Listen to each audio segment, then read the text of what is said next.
motorsports.com machine. And look at these guys just trying to fight their way through this treacherous whoop section. And you want to come in and you want to jump some, but then you just have to be lined up when you land. And we noticed Wyndham a few laps ago, as he jumped into the whoops, he really was on a wheel stand. You want to try to keep the bike level. Wyndham has got the Toyota back to Yamaha, Davey Millsaps, and the Joe Gibbs rider doing everything he can right now to hang on to fourth. But Kevin Wyndham's closing. Here he comes, looking inside on Millsaps. Can't get it done just yet. And he had to cut so low to stay out of those ruts right now. But just for Wyndham to even be riding, that hit that he took last week in Indianapolis when he clipped the back of Mike Alessi's bike and went flying off right at the end of the race, it landed basically, you know, on his rear. He didn't have any real, you know, absorption with his legs or anything. Just took such a hard hit. That's why his back, low back, and glutes and hamstrings and everything are just so stiff. And he may be out there doing a fine ride right now, but I tell you, he's going to be sore once again once this 20 laps is over. But he won't give up easily, Aaron. That he won't, you guys. What a performance he's doing so far. Stiff and sore from last weekend. He's been taking some anti-inflammatories, massage. Also, he's been hooked up to an interferential stimulator to increase the circulation and blood flow. He's keeping his body from seizing up, trying to stay mobile, trying to stay nimble. And he's not going to lie, everything hurts, and he just needs to power through tonight. And he's up to fourth now, Aaron, as he made the pass during your report. And Millsaps has to charge back. Yeah, she's had a knack for that tonight, huh? She's been good at it, yeah. If you know if Aaron's on, there's going to be a pass. Yep. You know, and in talking to talking to Kevin Wyndham about that crash, Jeff, a week ago, he said he really thought he was going to get tossed off the bike in a different direction, which could have been even worse. Here's a look at it as we go back to Lucas Oil Stadium a week ago. Watch Wyndham on the 14 in red. He thought he was going to land backwards into that berm, yeah, which really could have hurt. Yeah, he was pretty frustrated right there. He had a great ride. He was coming from behind, and he was on the gas, looking at the top five, and that went down. So we go back to our leader here. But, you know, he had a 16-second lead in his heat race, did Ryan Villopoto. So far in this main event, and we're past halfway point, he's only been able to gap Brayton by 5, and that just happened recently. There you see Brayton back in the distance.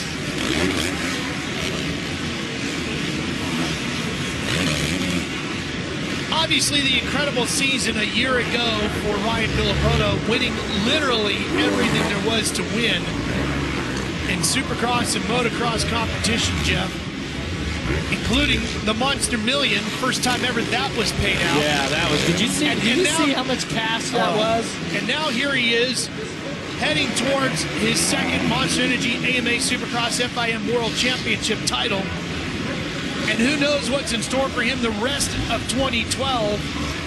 When do we start talking about what could Ryan Villopoto do to the AMA and Supercross record books? Well, I think you can talk about that right now. I mean, Villopoto has 21 main event wins, 6 this season. He's 7th all time. Okay, so, and when, you know, theoretically, his main championship contenders, or at least in the beginning of the championship, 4 of those riders went down. And fortunately for us fans, Brayton and Millsaps, Wyndham, these guys have stepped up. But these are the type of races that a rider like Villopoto needs to win. And these, you know, as he makes his trek through his career, I feel that by the time he gets done, he's going to be inside of the top 5 all time. You never know if he's going to be able to pass up Reed, Stewart, Carmichael, and McGrath, who has the all-time win record at 72 main event wins. Yeah, he has the opportunity here to rack up some wins this season before the year is out. He doesn't want to leave them laying on the table. And a guy that he's going to be racing against next year is watching with Aaron. He's watching and observing. Just fresh off your 4th win of the season, Justin, but what do you think of the race that's taking place right now? Man, what an awesome race. You know, Villopoto made a great pass on Brayton, and Villopoto's so strong this year on the bike, and I just can't wait to get on a 450 and race with someone that caliber. You know, I got to try it out a little outdoors, but Supercross is a different story, and the race with these guys will be awesome. I'm looking forward to it one day. Speaking of being in that caliber, do you think personally you have what it takes to go out and contend against those guys? Yeah, you know, I think I can do it. You know, I'm Bray's doing good on 250. I ride a 450 really well, and I think I give them a run for their money. I try my best. He's on the sidelines watching, observing, soaking it all up, trying to take it all in.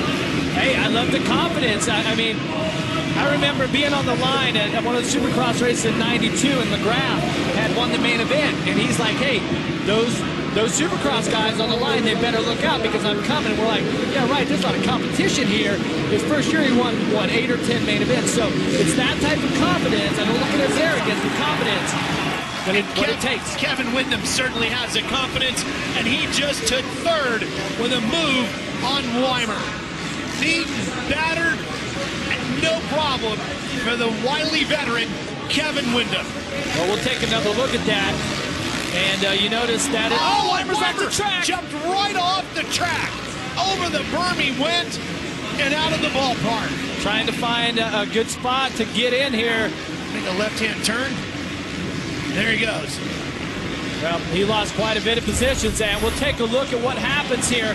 This is, there was a rider down. That was Metcalf. And Gerke. Alessi was in there distracting him. He looks over at Gerke. Like, what do you think? Loses a position, then loses his concentration, and consequently, he's lost a position and a bunch of time and a podium. And here's where he goes off the track, right up and over the berm. And that can be really dangerous because as you try to turn back on, if you catch those tough blocks and they give away, nice piece of riding, even though it was a mistake, the fact that he kept it up. Because once you hit the concrete, it's like ice. I mean, Josh Grant here looking like he's about to go lap down to Windham. So Windham up to third, looking at a podium tonight, Jeff. He's been fast. In the first qualifying practice today, Windham was the fastest rider. He wasn't even sure if he was going to ride today.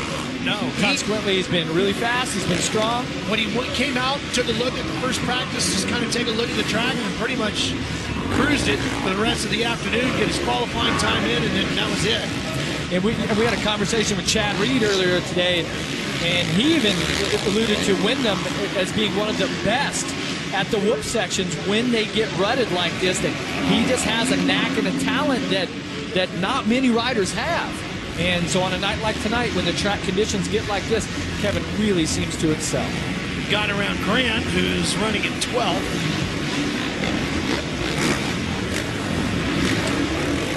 You know, and when we started tonight, brand new, the track design was a pretty easy track design, but what I kept saying is how the track conditions were going to be in the soil and what's gone on here, and that's what's made this track so difficult and made the best riders in the world make a tremendous amount of mistakes.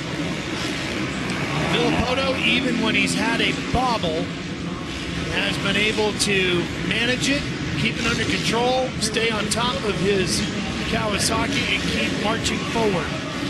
Well, you're looking at the best rider in the world, bar none. He is fit.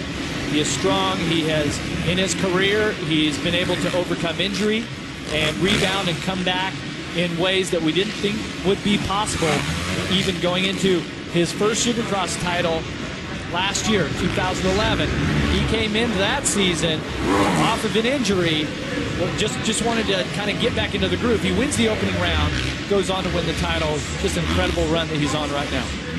When you think about how badly broken he was with that leg injury in 2010 after the race in St. Louis, and everything he had to fight through to rehab himself just to get back to competition, let alone to ride at the level he's performed at last year and now this year, it's incredible the dedication and determination he has had to come back and stand at the top of the sport and say, not only am I here to race, I'm the guy to beat. And the one thing is he's not afraid to do the work. He's got a lot of these great facets, a lot of these great qualities, but when it comes down to doing the hard work, he will do it. Now it's paying off. And it does again here tonight. Ryan Villopoto lights the candles here in Toronto.